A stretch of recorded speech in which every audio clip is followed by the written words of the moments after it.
Hello everyone, welcome to Sanmarga classes. ಮೊದಲನೇ ಪ್ರಶ್ನೆ, ಗುಪ್ತರು ಮತ್ತು ವರ್ಧನರು ಎನ್ನುವಂತಹ ಚಾಪ್ಟರ್ನಿಂದ. ಗುಪ್ತ ಸಾಮ್ರಾಜ್ಯದ ಈ ರಾಜನು ಅಶ್ವಮೇಧ ಯಾಗವನ್ನು ಮಾಡಿದನು ಅಂತ ಹೇಳಿದರು. ಏನ? ಸೊ ಗುಪ್ತ ಸಾಮ್ರಾಜ್ಯದ ಈ ರಾಜನು ಅಶ್ವಮೇಧ ಯಾಗವನ್ನ ಮಾಡಿದನು. ಆಪ್ಷನ್ಸ್ ನೋಡೋಣ ಮಕ್ಕಳೇ. ಆಪ್ಷನ್ ಎ ಮೊದಲನೇ ಚಂದ್ರಗುಪ್ತ, ಆಪ್ಷನ್ ಬಿ ಇಮ್ಮಡಿ Chandragupta, option C Samudragupta, option D Kumaragupta. Okay. Gupta ಸಾಮ್ರಾಜ್ಯದ ಸ್ಥಾಪಕ ಶ್ರೀಗುಪ್ತ. ಗುಪ್ತ ಸಾಮ್ರಾಜ್ಯದ ಸ್ಥಾಪಕ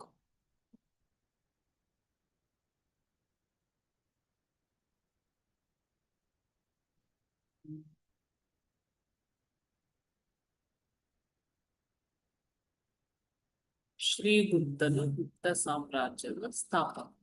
ಮೊದಲನೇ ಚಂದ್ರಗುಪ್ತನು ಲಿಚ್ಛವಿಯ ರಾಜ ಯುವರಾಣಿಯನ್ನ ಮದುವೆಯಾಗಿ ತನ್ನ ಸಾಮ್ರಾಜ್ಯವನ್ನು ವಿಸ್ತರಣೆ ಮಾಡ್ತಾನೆ. ಮಕ್ಕಳು, ಇವನಿಂದಾಗಿ ಗುಪ್ತ ಶಕೆ ಪ್ರಾರಂಭ ಆಗತ್ತೆ ಅಂತ ಅಭಿಪ್ರಾಯ ಪಡಲಾಗಿದೆ. ಸೊ ಈತ ರಾಜಾದಿರಾಜ ಅಂತ ಕರೆಸ್ಕೊಳ್ತಾನೆ. ಇವನ ನಂತರ ಇವನ ಮಗ ಅಂದ್ರೆ ಮೊದಲನೇ ಚಂದ್ರಗುಪ್ತನ ಮಗನಾದಂತಹ ಸಮುದ್ರಗುಪ್ತನು ಅಧಿಕಾರಕ್ಕೆ ಬರ್ತಾನೆ.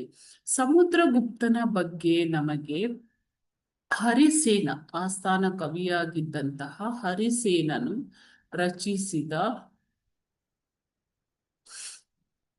ಪ್ರಯಾಗ ಪ್ರಶಸ್ತಿಯಿಂದಾಗಿ, ಪ್ರಯಾಗ ಪ್ರಶಸ್ತಿ ಎನ್ನುವಂತಹ ಕೃತಿಯಲ್ಲಿ ಸಮುದ್ರಗುಪ್ತನ ಬಗ್ಗೆ ವಿವರಣೆಗಳಿವೆ. ಓಕೆನಾ? ಸೊ ಈತನು ಅಶೋಕನ ಮೆಹರೂಲಿ ಸ್ತಂಭದ ಮೇಲೆಯೇ ಅಲಹಾಬಾದ್ ಶಾಸನವನ್ನ, ಸಮುದ್ರಗುಪ್ತನ ಸಾಧನೆಗಳನ್ನ ವಿವರಿಸುವ ಅಲಹಾಬಾದ್ ಶಾಸನವನ್ನ ಅಶೋಕನ ಸ್ತಂಭದ ಮೇಲೆಯೇ ಕೆತ್ತಲಾಗಿದೆ. ಸೊ ಸಮುದ್ರಗುಪ್ತನು ತನ್ನ ಕಾಲದಲ್ಲಿ ಅಶ್ವಮೇಧ ಯಾಗವನ್ನ ಮಾಡ್ತಾನೆ. ಈ ಅಶ್ವಮೇಧ ಯಾಗವನ್ನ ಮಾಡಿ ಮರುಕಳಿಸಿದ ವೈದಿಕ ವಿಧಿ ವಿಧಾನಗಳನ್ನ ನೆನಪಿಗೆ ತರ್ತಾನೆ ಮಕ್ಕಳು. ಓಕೆನಾ? ಸೊ ಸಮುದ್ರಗುಪ್ತನು ಅಧಿಕಾರಕ್ಕೆ ಬಂದ ಮೇಲೆ ಅಶ್ವಮೇಧ ಯಾಗವನ್ನ ಮಾಡಿ ಮರುಕಳಿಸಿದ ವೈದಿಕ ವಿಧಿ ವಿಧಾನಗಳನ್ನ ಆತ ನೆನಪಿಸ್ತಾನೆ. ಓಕೆ.